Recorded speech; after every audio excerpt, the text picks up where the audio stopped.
आजचं नरेंद्र मोदींचं जे भाषण होतं किंवा संबोधन होतं ते ऐकताना असं वाटत होतं की थँक्यू राहुलजी आणि मला माफ करून द्या, अशा पद्धतीचं वाटत होतं. ज्या तीन चुका केल्या, एक चुकीच्या पद्धतीची नोटबंदी, चुकीच्या पद्धतीचा जीएसटी लावणं आणि चुकीच्या पद्धतीचा लॉकडाऊन. या तीन गोष्टींमुळे काय झालं, तर आमचे छोटे आणि मध्यम उद्योग संपले, म्हणजे एमएसएमई संपली. हे एमएसएमई आणि छोटे उद्योग आणि मधले उद्योग आम्हाला 50% रोजगार आणि 25% आमच्या ग्रॉस डोमेस्टिक प्रॉडक्टमध्ये म्हणजे जीडीपी मध्ये कॉन्ट्रीब्युट करणारे आहे.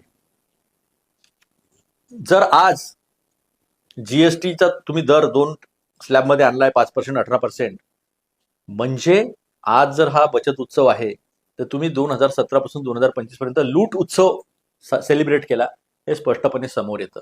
त्यामुळे पुन्हा एकदा राहुल गांधी खरे ठरले. तुम्ही म्हणता की या निर्णयाने छोट्या आणि मध्यम उद्योगांना फायदा होईल, तर मग याचा अर्थ तुम्ही चुकीची नोटबंदीनी ज्या पद्धतीनं हे उद्योग संपवले, रोजगार संपवले, तसंच या याच्यानी पुढे येणार आहे. म्हणजे एक तर त्यावेळेसचा लूट होता, जर आजचा बचत आहे तर मग आजचा बचत आहे तर त्यावेळेसची लूट होती, हे स्पष्टपणे समोर आलेलं आहे.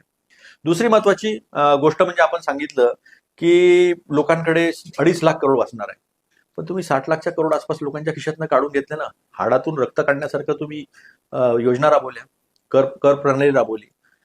जेव्हा 2014 साली तुम्हाला सरकार दिलं त्यावेळेस कच्च्या तेलाच्या किमती ह्या $112 प्रति बॅरल होत्या आणि त्याच्यावरचा एक्साइज टॅक्स हा ₹3.46, ₹9.56 आणि रोड इन्फ्रास्ट्रक्चर सेस हा ₹1 होता.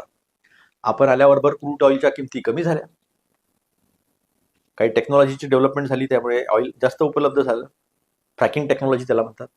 आणि आपण लोकांकडनं टॅक्स घेणं सुरू केलं. ₹32-33 टॅक्स आपण हा एक्साइज लावला आणि ₹1 रोड इन्फ्रास्ट्रक्चर सेस ₹18 लावला. असे करून आपण जवळपास 40 लाख करोड लोकांच्या खिशातनं काढून टाकले. जीएसटी शून्य, दर 5%, 12%, 18%, 28% आणि 33%च्या पुढे अशा पद्धतीने आपण टॅक्स लावून लोकांच्या हाडातून रक्त काढून 15 ते 20 लाख करोड काढून घेतले. म्हणजे 60 लाख करोडची तुम्ही लूट केली आणि आता 2.5 लाख करोडच्या जी सूट तुम्ही जे काही म्हणता आहात इन्कम टॅक्स मधली आणि जीएसटी मधली, त्याला बचत उत्सव म्हणायचा. मग आज जर बचत उत्सव असेल तर तो लूट उत्सव होता, जो अदानी अंबानी तुमच्या फायद्याचा होता, आमच्या फायद्याचा नव्हता. रशियाकडनं तेल जे होते तो अंबानीचा उत्सव होता, तो या देशातल्या सामान्य जनतेचा उत्सव नव्हता. त्यामुळे आज तुम्ही जे काही केलं ती माफी मागितलेली आहे. तुम्हाला जे राहुल गांधी म्हणतात तसं करावं लागलेलं आहे. म्हणजे राहुल गांधी हे राष्ट्रहिताचं आणि लोकांच्या फायद्याच्या योजना कशा होत्या हे तुम्हाला एक सक्षम विरोधी पक्ष म्हणून सांगत असताना आपण त्यांचं 8-10 हजार करोड खर्च करून हीच लोकांकडनं लूट करून त्यांची इमेज खराब करण्याचा प्रयत्न केला. मला असं वाटतं की तुम्ही